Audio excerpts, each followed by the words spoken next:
We were on Japan on their spirituality. So you guys are going to Japan. We are going to go to Hopefully. Japan. We have found someone who organized a couple of concerts for Nusrat over there, who is also in touch with the locals who are very interested in his music and who have sort of been, into Qawwali, and they also sing Qawwali, and apparently there's also a band that has performed at the Pakistani embassy Okay. in Tokyo.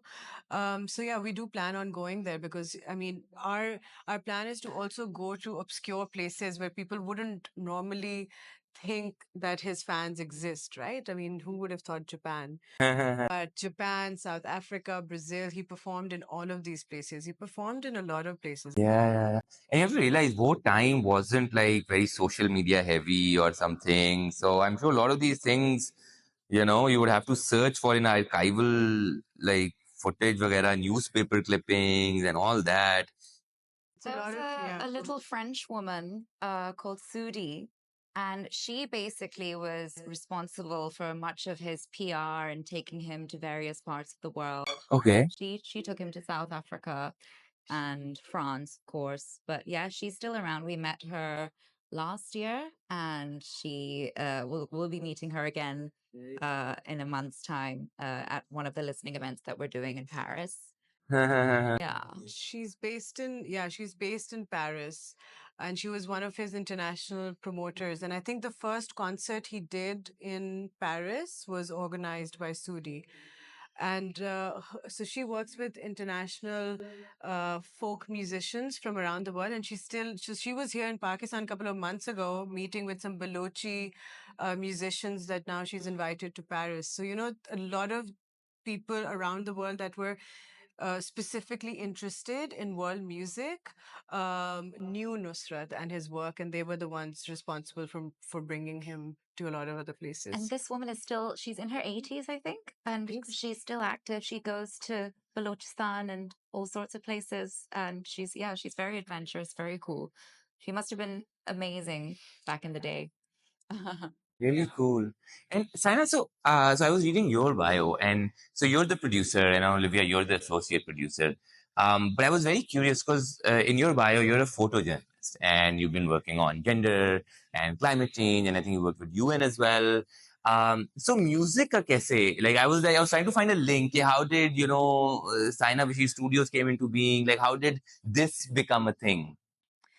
Um, so as a storyteller, I mean, I mean, I grew up with Nusrat's music, right? Like, I think our generation was, I thought our generation was the last generation that sort of grew up with his music, but that's actually not true. So, according to Spotify and their statistics, even right now, the age bracket between 18 to 25 are his top listeners. And it's surprising because these kids didn't actually grow up with their parents listening to it, but he still has that kind of an impact. But as a storyteller, when I moved back to Pakistan, I was just thinking of ideas. So I wasn't necessarily thinking about doing a music doc, but I was thinking about ideas for a documentary or for just stories, for photo essays. And we were sitting with a few people at Yusuf Uncle's Haveli Barood Khana, and his music was playing in the background. We were just all sitting around a bonfire, and I just said to everyone that it's so surprising that we haven't seen a definitive documentary about Nusrat Fateh Ali Khan. Every year we see an Elvis Presley, Johnny Cash movie coming out, and he was right up there. But we haven't seen a definitive. There have been documentaries that people have made in the past, but I wouldn't call them the definitive piece about his life, his work, his music. It kind of spoke about Qawwali as well in more general terms. And obviously, Nusrat was at the forefront, but nothing about the man behind the voice or anything like that. So, Yeah. Because I feel, this is, and I am curious because, I would love to know okay, how was Nusrat apart from all that? Like, I feel you get a sense when you're watching his interviews, but you can't really tell, okay, kis tarah ka was he like somebody jo sugar lagata tha, was he somebody who prank? I'm sure Nusrat used to chill as well. Like, it Yeah. wasn't, This is exactly why I wanted to make this film, because I wanted to get to know the man behind the legend.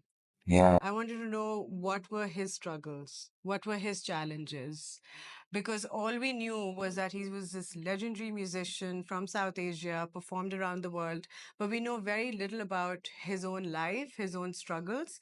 So the approach we've taken is sort of like, you know, an investigative journalism approach, right? So we are Okay. looking into who were the people closest to him, who actually cared about him, who actually knew him on a personal level.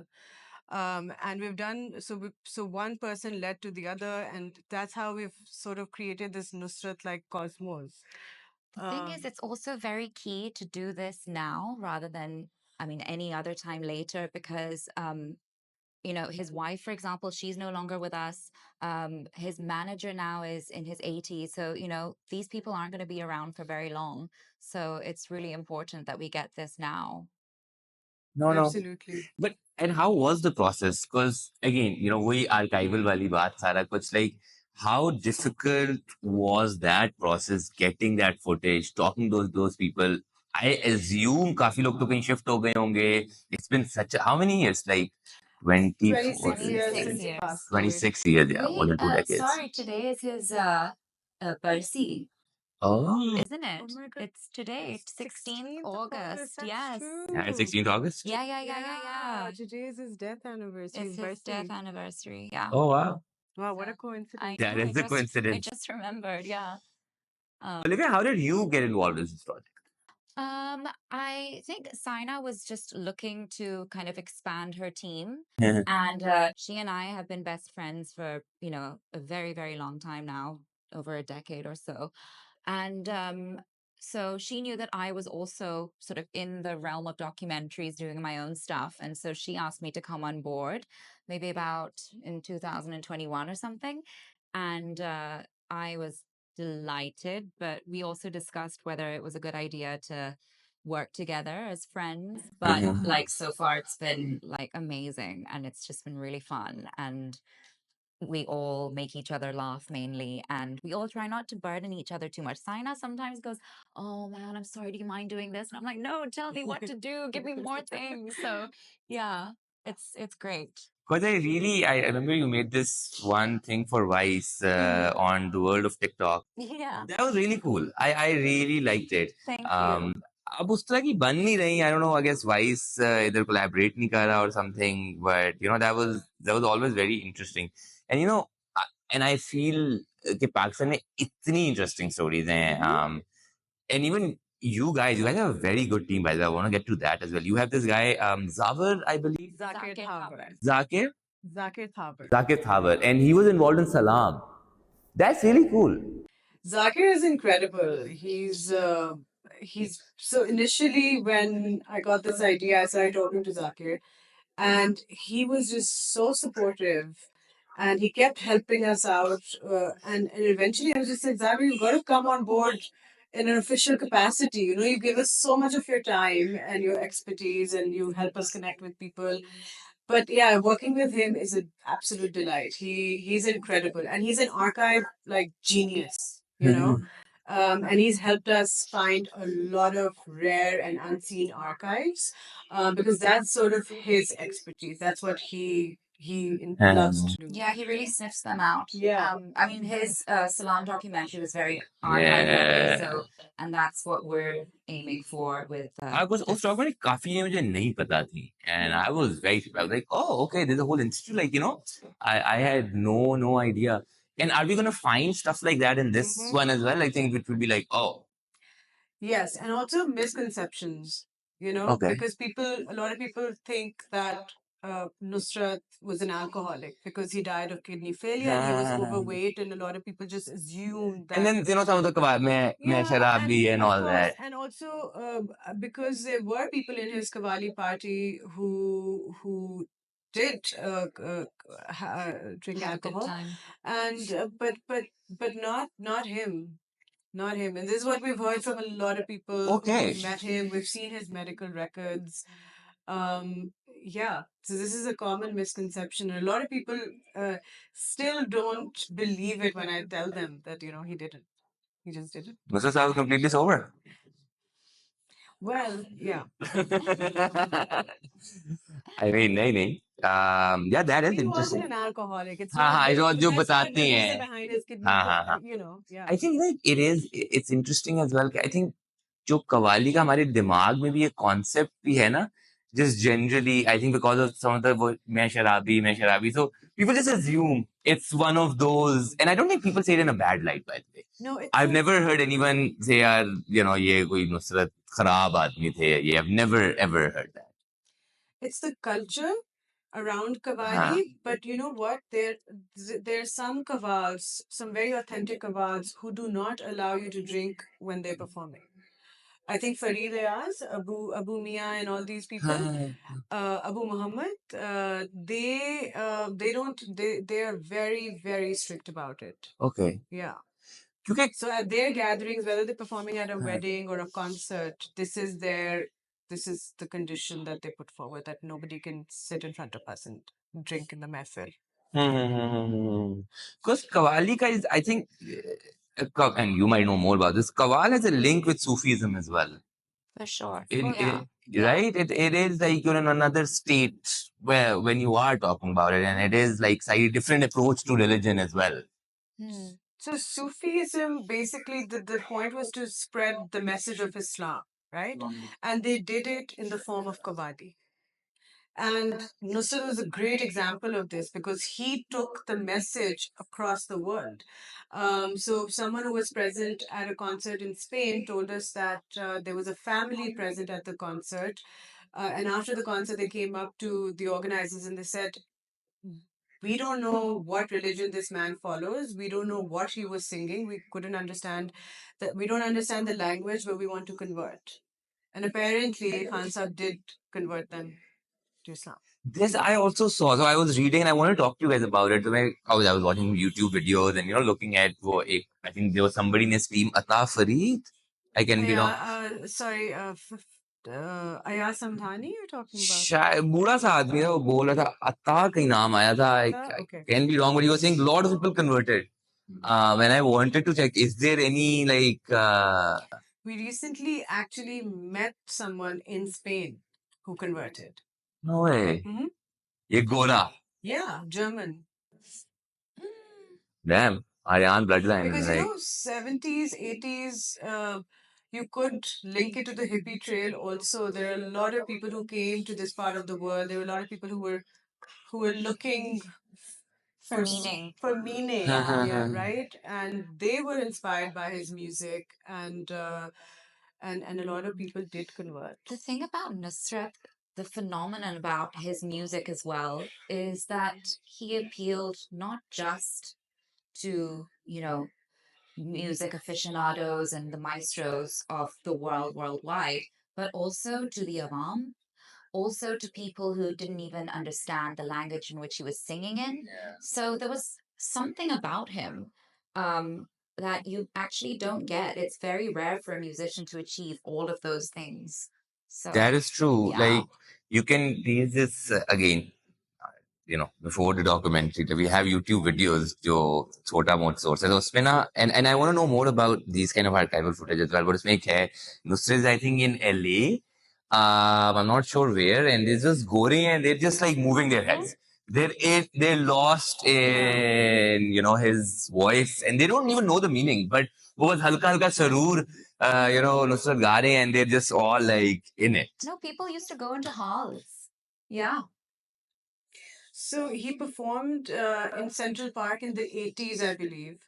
And he was singing Allahu at the top of his voice. And they were goras, they were people who were just so enthralled by the performance. Yeah. But since 9/11, can you imagine Allahu anyone in Central doing it Park. now? Anyone sitting in Central Park singing Allahu at the top of their voice? Like, so much has changed. So much since has then. changed. There was so much more acceptance of world music and other cultures back in the day. You know what? And again, I think deeper debate. Islam also used to be, the Sufistic Islam and the spiritual Islam was way more accepted then. ये जो hardline, again, बहुत ये बाद में आया है, even I think late 80s वगैरह में उसके ना बीज आपको नजर आना शुरू हो गए थे. Because if you, even, I don't know if you guys remember, I was small then, but I remember when Nusrat Fateh Khan had passed away, few years after, there was this whole thing कि, you know, उनकी बीवी को एक ख्वाब आया है कि नुसरत ने ना अब मेरे गाने ना सुनो. And that had nothing, that was obviously fake, that was rumors, but ये rumors इसलिए आ रहे थे क्योंकि पाकिस्तान एक इस्लामिक उस पे जा रहा था. So you had these rumors वगैरह ना started coming in, and there was this period जिसमें कहते हैं हाँ लेकिन नुसरत की जो you know ये कुछ गाने हैं वो उसके बारे में पता नहीं, नुसरत नहीं चाहेगा कि सुने और सारा कुछ made no sense, Yeah. no backing whatsoever. Liv, remember the footage we found in which like he's recording at the studio and the guy is sitting there with the AK-47. Yeah. So this had started while he was alive because look, a lot of the anti-Shia groups were very against him. He wasn't a Shia or a Sunni. He was a Sufi, right? But he did a lot of his lyrics Ali. had Shia influence, and he was getting threats. There were people. I think one of the concerts they had to shut down and get him out from the back door because the Maulvis had arrived and they were just very upset, and he had to start. Taking a security guard with him, and so we have found this footage. I think it's somewhere in Lahore, where he's recording, and this guy is just sitting on the floor with a gun. Shit. We had no idea. This is really interesting. Because, yeah, this has never, you know, this part of his life has just been. And also, there's this footage of, remember him in the swimming pool in France? Yeah. And the story behind that is that basically a group of like, what were you call it? Religious, like extremist group. Like some people had come to him in France and said, what is this music? Like, why are you singing all this like stuff? And, don't do that. And he got so upset, he came outside and he jumped into the swimming pool. And there are these girls in the swimming pool and he's teaching them music. He's like, they're humming and they're humming. And he's like, yeah, come on. He's like teaching them. And it's like, Clearly did and, not care. and he was just like so pissed off that he decided to just jump into the pool. And we've been trying to find the original footage. Like we have contacted the person who filmed it. He can't find the archives because look, so much time has passed that a lot of people who even had the archive, they've either threw them away, they've gotten rid of them, they've lost them. But you have seen this footage. Yeah, but you don't yeah, have it's the on original YouTube. footage. It's on YouTube. It's on Okay, you don't have the YouTube. I original mean, footage. we are looking for a better quality footage. Ha, ha, ha, Because ha, one ha, thing ha, is ha, ha. finding the archives. I mean, the archival process, and I wish Zakir was also here because he's, but the archival process has been the most exciting, the most challenging in a lot of ways. Yeah. Because people, a lot of people have lost a lot of good archives, but at the same time, a lot of people kept them and they've digitized them. Or even if we find VHS tapes, we have been digitizing the footage for them. Okay. We're giving them a copy and we're keeping some. So you were saying something about Wahhabism. Well, not exactly Wahhabism. I just wanted to say that Nusrat was so far from that. And in fact, he did piss off some people within his own Qawwali community because he took his music to the West. He also embraced new ideas, new music styles that normally weren't traditionally Qawwali. But Like, that's can I ask, like, for example, वो क्या था?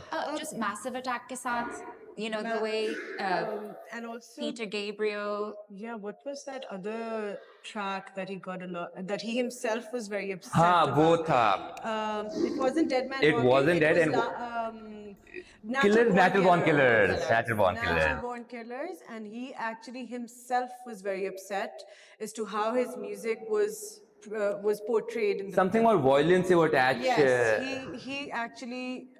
This was one of the very few times in his life he actually was very upset about it, and he voiced his concerns to the producers and let them know as well. Yeah. Because I was Dead Man Walking तो मुझे पता है Dead Man Walking one of my favorite movies. तो उसमें तो उसका आता है जब I think when they're taking him to the gallows तो वो Sean Penn जो वो वाले scene में I think उसका आता है. But जो Natural Born Killers मैंने नहीं देखी, but I know about it. मुझे इंटरेस्टिंग ये लगा था टेम्पटेशन ऑफ द क्राइस्ट में यूज हुआ था नुसरत का track as well but he didn't he didn't have an issue with that. He didn't have an issue with natural born killers. So he had a problem with violence. And you kind of see his mindset. And he was a Sufistic person. He wasn't यार बाकी से ये violence now. Absolutely. Yeah, that's really interesting if you think about it. Interesting. अच्छा मैंने एक और चीज so I want to ask about now so when I was reading about the documentary itself so I know आजकल his unreleased album के बारे में भी हो रहा है and where I've read about the unreleased album the chain of light I believe Chain of Light. उसके अंदर they are talking about your documentary as well Ustad right so link है was it like a coincidence was it like you know, were you guys in sync? Because it seems, I think that's being released now and the documentary's being released next year. Like, yeah, talk to me a little bit about that. Like, are we going to hear something about that in the documentary too? So I guess I look at this as like kismat. Um, we had kind of gone to Real World Records to get archives and just establish good rapport with them. And Saina at the same time she was interviewing Michael Brook. Why don't you tell the story? It's a really good story. So I was interviewing Michael Brook for the documentary at his studio in LA. And one of my interview questions was just, oh, Michael, if you don't mind sharing, what are you currently working on? And he was like, actually, I can't tell you what I'm working on, but let me find out whether I can share it or not. And then he got in touch with the Real World while we were still in the middle of our interview, and he asked them if he could share the news with me. This was 2022. Yeah, 2022. And they gave him a green light and he said, well, I can now share the news with you. There's a new Nusrat Fateh Ali Khan album coming out. And I just couldn't believe it. I was like, what? And he said, yes, and I'm producing it and I can also play some of it for you. And I remember messaging Zakir, and the other day we were going through our chat, and I was just like, holy shit, this new album coming out. Can you believe it? Like, it was just unbelievable. Even to us, we were just like, wow, what a coincidence also, because we were working on the documentary. At the same time, the album was found. Nusrat's in the air. Yeah, it's just happening. and we ended up it just made sense to have a synergy between the two projects and Michael Brook was like, now I can tell you it's a big scoop. Yeah, no, but it's also so interesting how they found these recordings. Real World Records, where they're based, they have these Nissan buildings, which were like used in World War II. They're that shaped, and they were used. To be honest, I'm not sure what they were used for, but at the moment, Real World Records, they stored all of their recordings there, and because these were such old buildings, they had to demolish them. So before demolishing, I think I don't know his full name, Oren. He went through a lot of the music to make sure there wasn't anything that they were going to throw away. And so that's when he discovered Nusrat's music and never before heard music. And it was, yeah, quite a find. And they didn't know this at the time because he found a DAT tape, right? Now they had to digitize it in order to find out what was even on this tape. So all he saw was it said Nusrat Fateh Ali Khan on the DAT tape. So he knew that this could be of something of What's a DAT tape like? DAT tape is like the analog tape back in the day, like the tape that music was recorded on, right? So because this was 1990, these were recorded while Nusrat was recording the Must album with Michael Brook. And so anyways, they had this DAT tape. Now they had to send it to a specialized facility in London called FX Rentals in order to get the tape digitized. Now these are world experts because you've got one chance at getting you have one chance at getting it right because the tape had been gaining moisture for 34 years. So they first had to bake the tape. So the process is that there's literally an incubator. They put the tape inside, they bake it for I think 48 hours or something, and then they put it on the tape recorder and they have one chance to digitize it. And they've seen tapes just shred in front of them. And so the people at FX Rentals also knew that Nusrat is an artist that Real World has been working with. And if it's a Nusrat Fateh Ali Khan tape, they even had more pressure on them because they knew that this could be of something of great value. So they got it right. And it sounds pristine. It sounds like it was recorded today. I'm not even kidding you. Yeah. It sounds Yeah. so pristine. It's honestly like the stuff that they do, these FX people, it's as if they're archaeologists themselves. They are uncovering and unearthing like history, and it's very delicate. And aren't you like complete songs? So what happened was that when they were recording Mast Mast, Khan Saab's style was that he would sit in their studio and he would just sing for hours and they would just keep recording. And they did, at the time, they didn't realize that he kept singing more kavalis. They only took what they needed for Mast Mast and sort of forgot about the rest. And when they digitized the tape, they realized that there are four kavalis, 15 to 20 minutes each, that that have not been released before. And also the style of these, we've heard the albums. You heard? Yeah, yeah, we Yeah. have. And the style is also different from the rest of his work. It's very interesting. So there are four kavalis on the album. Chain I of think Light. it's different because by then he had recorded with so many other different artists from different parts of the world that what is that sound? Yeah, we don't even know what that sound is, to be honest. Um, Anyway, he was so open to he was so all kinds of open-minded. music, all kinds of like experimenting Yeah. with music. He listened to Japanese music. He loved jazz. Yeah. Uh, I mean, someone told us, I think it was Ayaz Madani, that so this is in Wisconsin in the 90s, and his family friend is driving him around, and he's like, oh, can we stop at Best Buy? And he's like, Hansa, what do you need? And he said, oh, let's just go to Best Buy. I need to get some stuff. So he goes into the music CD aisle and he bought like 100 CDs by this very famous pianist.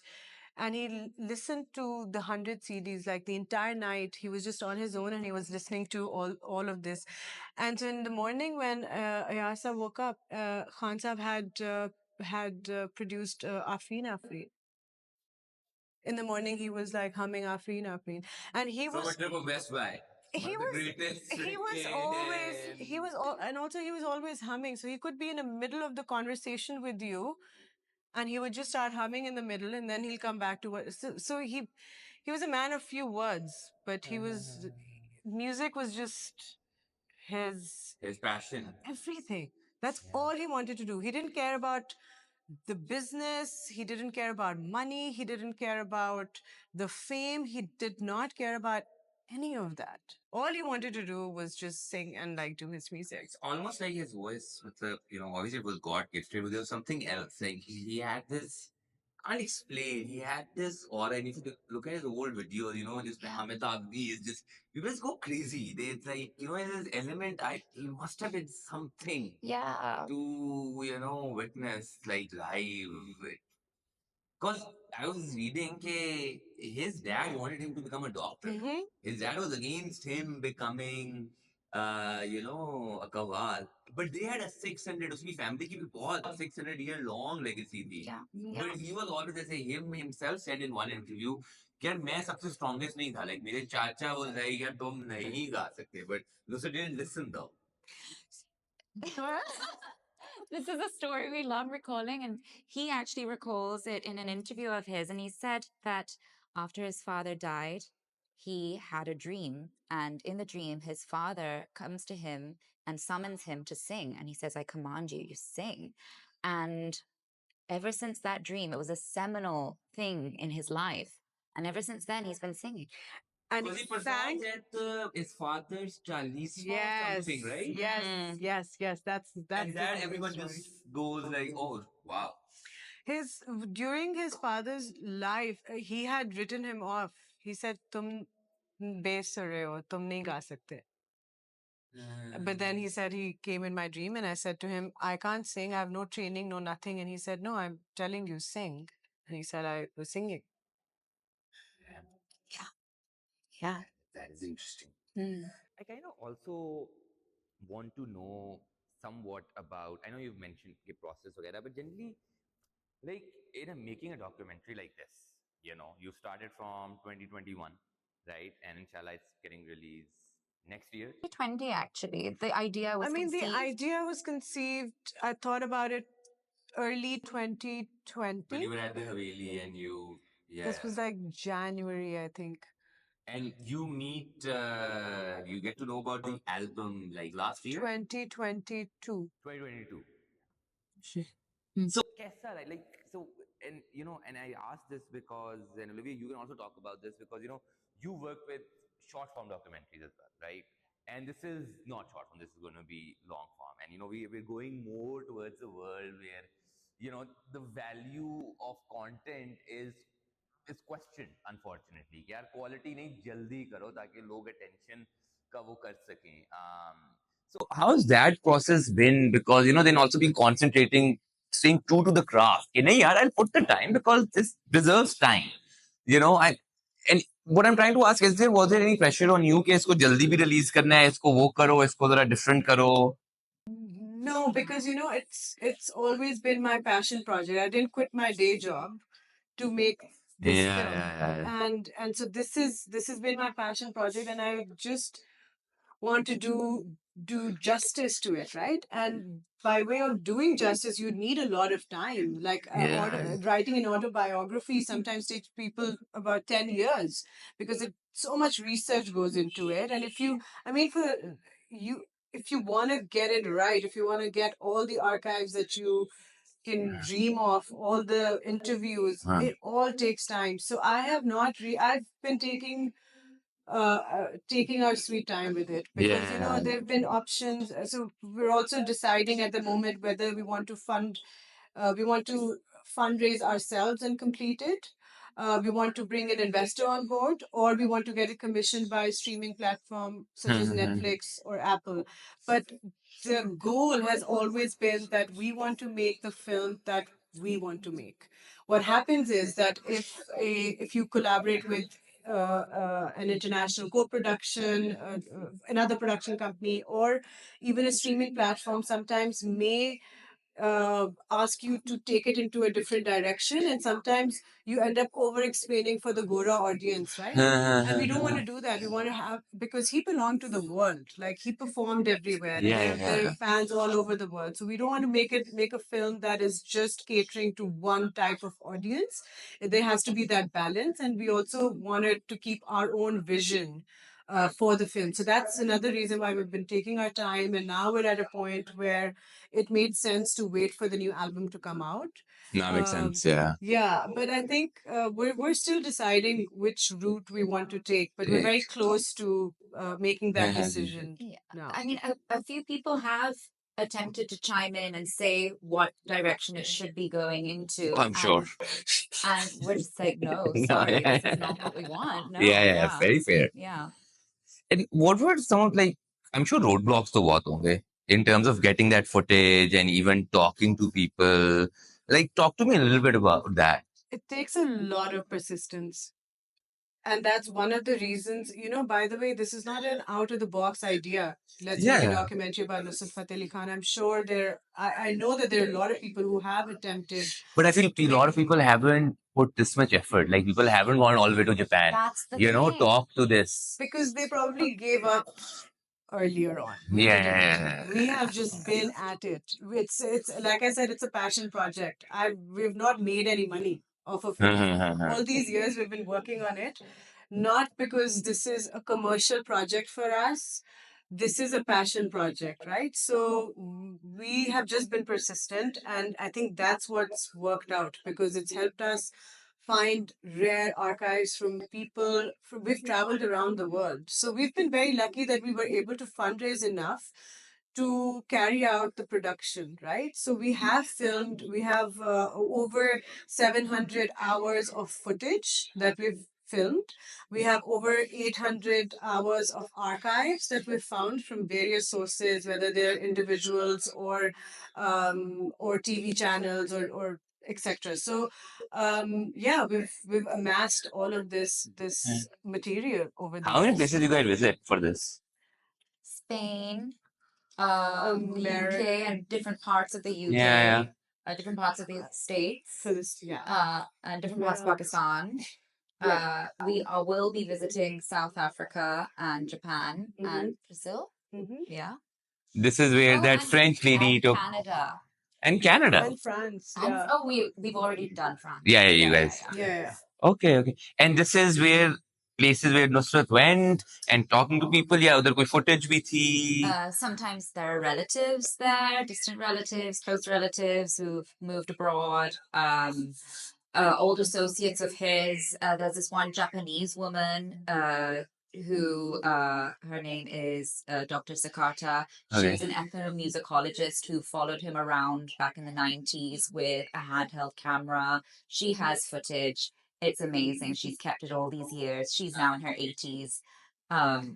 She literally she digitized over 100 tapes, and she was also the one responsible for bringing him to the University of Washington in Seattle as a fellow professor. Now, this is again something that a lot of people don't know about. And I asked Dr. Sagara, I said, you have been, and she had newspaper clippings, she had like printouts of emails, faxes, his visa applications. And I asked her, I said, what were you collecting all of this for? You know, you've literally made a documentary yourself. And she said, I think I was looking for someone like your team to eventually do something with it. Oh wow. Acha, Mira, and possibly my also last question about the story itself is, and you guys don't have to reveal the story, yeah, documentary, but is it so when the viewer will see this, is it a certain theme? Not theme, like is it an amalgamation of lot of archival footage and stuff, or is one there is one storyline that's going to be revealed as person keeps watching this? I think you have to watch it. What? Fair. No, fair. No, guys. Thank you so much. This was really cool, and I'm very excited about the वो listening wala bhi, the Chain of Light wali album, and also the documentary. Yeah, and wish you the best of luck. Like I feel it's I think after a while Pakistan में कोई अच्छी some kind of documentary आ रही है. It has been a while. Last Cub. Uh, yeah, it has been a while since long form एक अच्छी interesting topic के ऊपर I think also the album launch itself is such great news, and we're about to embark on a road show. So we're doing these exclusive listening events in Lahore, Karachi, Islamabad, and then also taking it to Manchester, Birmingham, Paris, London next month, right before the launch date. And this you guys are doing together. Yes. So we are doing it with the support With of Peter the British Gabriel Council. Studio and No, so we are this project is partially being supported by the British Council, and we're basically helping Real World Studios promoting the album. Can I say that again? Sorry, I think that I was Sure. confused. So British Council has supported this project partially. No, sorry. What am I saying? I'm tired now. It's fine. So we're collaborating with the British Council, and we're basically helping Real World Studios to promote the albums. So we're doing these events Got with it. the support that we've received from the British Council. Great. Thank you so much, guys.